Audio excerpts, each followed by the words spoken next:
To reduce the population, God releases millions of monsters every 15 years. Humanity tried to fight them, but monsters are stronger, humans can only hide.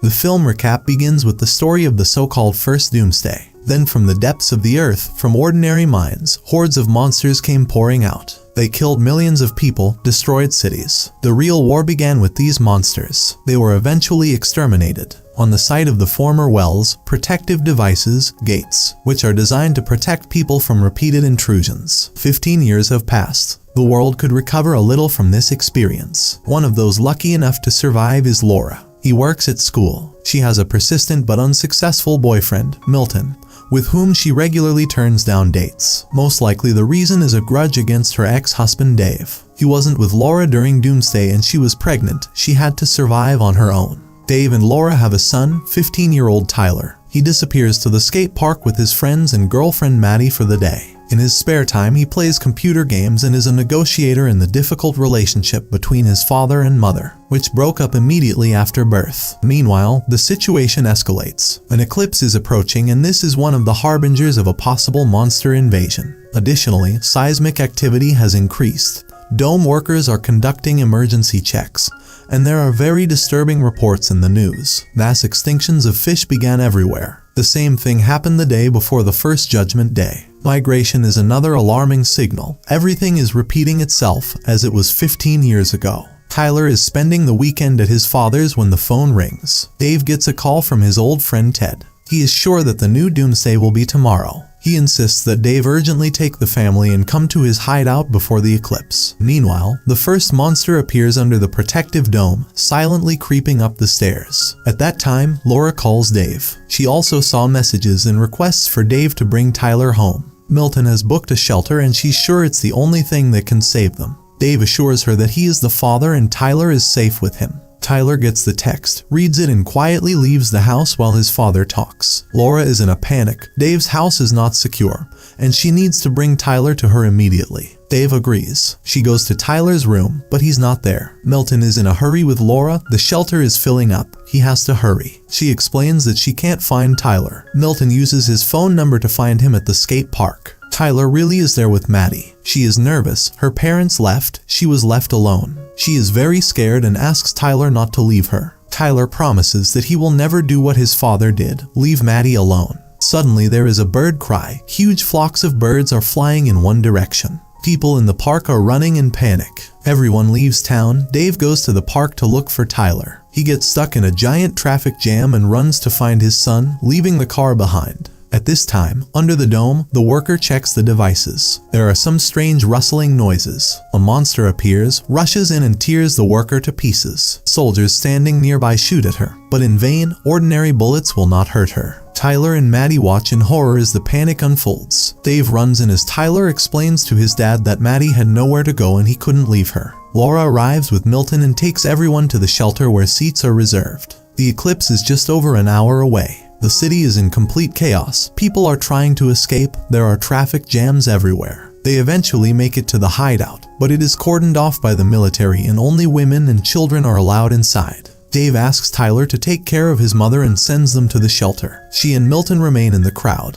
Tyler goes for cover, but then runs to his father. Laura and Maddie rush after him. Tyler yells, "He's my father, I'm not leaving him." At this moment, information appears on the scoreboard that the shelter is completely full. There are no more places. They waste no time and run to the car. Dave offers to go to Ted's hideout in the desert, and Milton suggests hiding in the school, which is nearby and has a basement. Another traffic jam, dozens of cars blocking the road. They get out of the car. An earthquake begins and the sun's disk is covered in shadow. The eclipse has begun. Monsters are making their way out from under the protective dome. Their mobs crawl, fly and conquer the city. Dave suggests leaving town. It's much more dangerous here. He wants to drive alone, but Milton is outraged. It's his car and he knows how to save everyone. They argue with Dave, but then Milton is caught by a flying monster and soars into the sky with it. Laura screams her heart out. Dave stuffs her into the car and tries to get the hell out of there. He drives along the canal. Dave reassures the kids, everything is fine.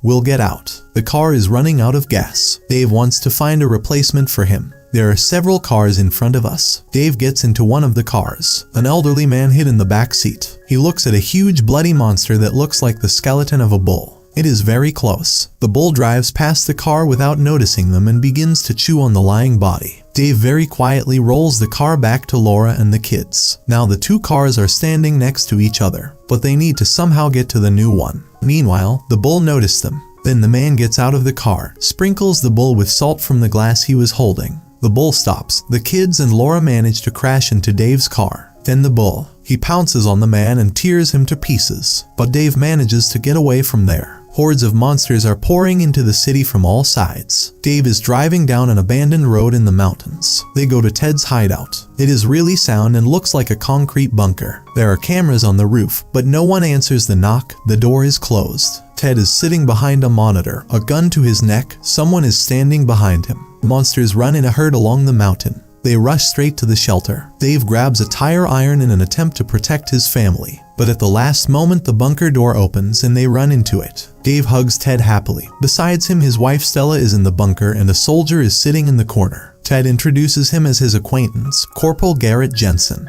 The monitors show the monsters trying to break down the door. Everyone is tense and Garrett keeps to himself. Maddie asks how the monsters smell them. Can he see through walls? Garrett smirks. They react to light, heat, but I think they can see our soul. They are the offspring of the devil, which also means God. It tortures the body but feeds on the soul. Are you a believer, Corporal? Laura asks. Today, yes, he answers. He says he was working in a refinery on the first doomsday. As the monsters flocked there, he managed to dive into a pool of salty mud that they were afraid to approach. He sat in the dirt and listened as the monsters destroyed 150 of his colleagues and friends. Garrett is very engrossed in his story and doesn't notice Ted motioning for Dave to touch the knife. Dave understands and quietly takes the knife. That's why it's called Judgment Day. Garrett continues, the devil rules this day. At this time, something that looks like a centipede crawls from the street into a small opening in the mesh covering the window. Garrett says he'll be on duty first. Ted invites them to stay as well and gives Dave a meaningful look. But then Garrett pulls the gun out of its holster and forces Dave to put the knife down. Garrett explains that he was trying to hide and found this shelter. Ty and Stella let him in, even though Ted was against it. He survived the first time and he will survive now, whatever it takes. Tyler lunges at Garrett, trying to take his gun. But Garrett throws him away. Dave comforts the corporal. At this moment, a centipede-like monster rushes out of the wall at Stella. Standing next to her, Ted rips it from his wife's neck and pours salt on it. Dave grabs Garrett's gun and shoots her. More monsters appear, but the humans manage to get rid of them. They tie up Garrett and try to stop Stella's blood. Then Dave sees help coming. Monsters, a huge bull. He understands that they are doomed. They need to get out of the bunker. The bull tries to kick down the door. Ted doesn't want to go out. He says his wife won't survive outside. But Stella asks him to go with everyone. There is an underground passage under the bunker. It leads to the mountains. Garrett talks him into taking him with him. He has a car with a full tank and can drive everyone to the gate. There are bunkers and the creatures got out of there. They won't come back. They don't believe him, but he insists. He was just trying to survive and now it's convenient for him to help them. They decide to go. Get us there and we'll forget everything, Dave promises Garrett. They arm themselves. Ted has a whole arsenal of weapons. The bull breaks down the door more and more urgently, but they manage to run out into the tunnel. They go to the car. Stella gets sick. Dave and Laura start arguing. She blames him that they could be in the shelter now. Tyler then spots a monster on the side of the road. It's dead. Maddie is getting close to it. Here, the monster's long tentacles protrude from a hole in the ground and twist around her legs, trying to drag her away. Maddie screams wildly. Tyler and Dave rescue her. Garrett offers his help and Dave cuts the ropes on his hands. They go to the top of the mountain. He sees a devastated and burning city. They go down to the car, but it won't start. Monsters appear at the top of the mountain and rush straight towards them. Garrett tries to start the engine, while Stella looks at the crowd of monsters, then at the gun in her husband's hands. She pulls out a gun, gets out of the car. Ted begs her to hand over the gun to him.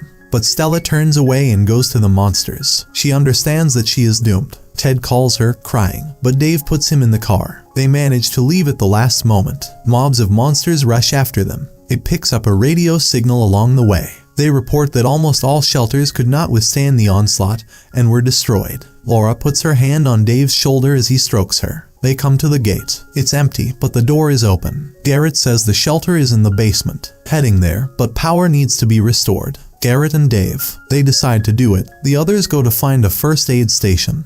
Ted is shot in the back. Dave restores the electricity. Garrett says the gate was prepared for the second invasion.